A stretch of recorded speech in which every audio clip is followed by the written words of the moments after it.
La fête de Purim approche à grands pas.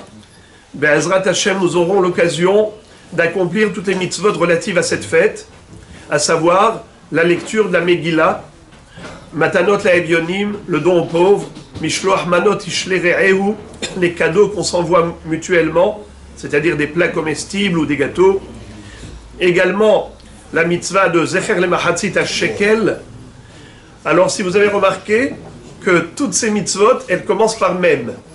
Megillat Esther, Mishloach manot, Matanot la'Evyonim, le Mishte, Mahatzit HaShekel.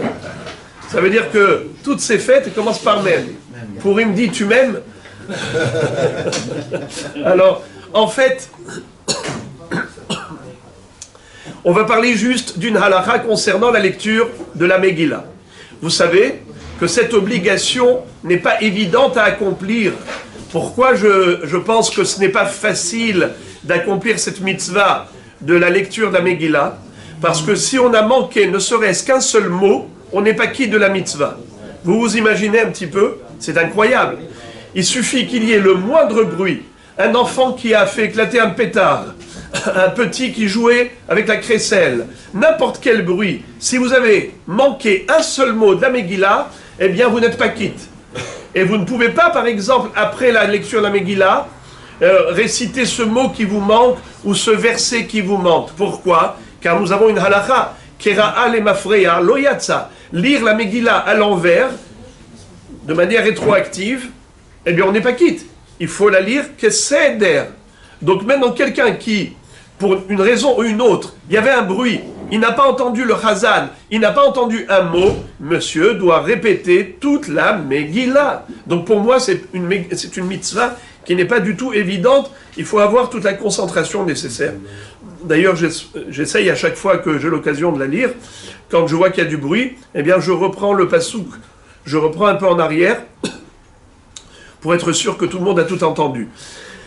Alors maintenant, une petite astuce pour parer à ce problème.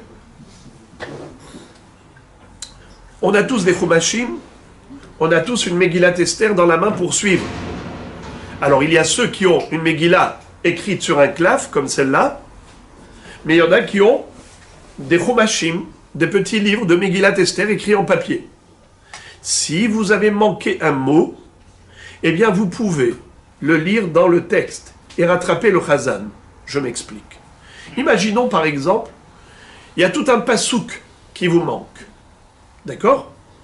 Eh bien figurez-vous, par exemple, vous voyez que le chazan est en train de lire, vous qu'est-ce que vous devez faire? Vous devez lire le pasouk qui vous manque et vous essayez de le rattraper. Vous lisez dans votre chumash, dans votre Megillah en papier, et vous lisez, et après vous le rattrapez. Une fois que vous l'avez rattrapé, vous écoutez désormais. Sur quoi est basé ce que je vous dis? Il y a une halakha qui nous enseigne que la Megillah, si elle a été lue par cœur, Be'alpé, eh bien c'est tolérable jusqu'à la moitié de la Megillah. Ça veut dire que un peu moins que la moitié, ça veut dire la minorité de la Megillah, tu l'as lue comment? Oralement. Lire sur du papier, c'est comme oralement. Il faut la lire entièrement, ou écrite, ou orale. Il ne faut pas manquer un mot. Mais ces mots-là que tu lis, tu peux les lire même oralement, jusqu'à la moitié de la Megillah. Et d'où on l'apprend? Vous savez d'où on l'apprend? Du fait que si le sofer s'est trompé, et lorsqu'il a écrit la Megillah, il a sauté des mots. Est-ce que la Megillah est cachère ou pas cachère? Figurez-vous qu'elle est cachère. C'est pas comme le Sefer Torah. C'est pas comme les Tefillin ou les Mezuzot, que c'est une mitzvah de la Torah.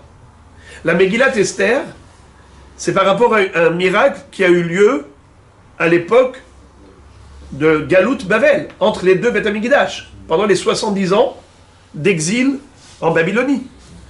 Et donc, les sages de Anshe Knesset Agdola ont écrit la Megillah. La Megillat Esther, elle fait partie des Kitvei HaKodesh, c'est vrai, du canon biblique, des 24 livres sacrés, qu'on appelle les écrits sacrés, mais tout de même, Hachamim n'ont pas conféré le même statut à la Megillah comme au Sefer Torah. Par conséquent, s'il manque des mots, la Megillah est cachère. Comment comment le lecteur va lire toute la Megillah sans manquer un mot, alors que la Megillah elle-même, elle est mal écrite, il manque des mots? La réponse, il va lire par cœur. Sous-entendu qu'on a le droit de lire quelques mots, quelques psukim par cœur.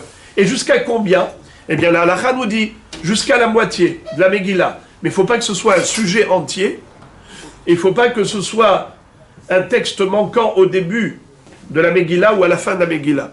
Mais en tout cas, si c'est au milieu, eh bien, vous pouvez lire dans votre livre en papier, comme si vous avez lu par cœur. Vous avez compris maintenant l'astuce.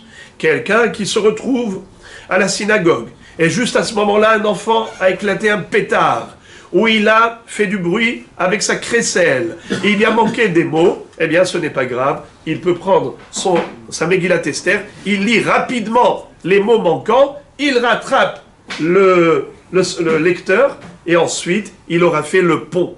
Vous avez compris ce que veut dire le pont? Entre la lecture du lecteur dans la Megillah cachère, et encore la suite dans une Megillah cachère, et entre les deux, il y a quelques mots qu'il a lus dans la Megillah en papier, c'est tout à fait valable comme quelqu'un qui a lu par cœur quelques parties minoritaires de la Megillah. Voilà quelque chose d'important à connaître, puisque dans une grande synagogue, au Bli Ayin Hara, il y a beaucoup de monde, il y a forcément du bruit, donc il faut connaître cette astuce pour nous permettre de nous acquitter convenablement de la mitzvah de la Megillat Esther. Bruchim tiyu.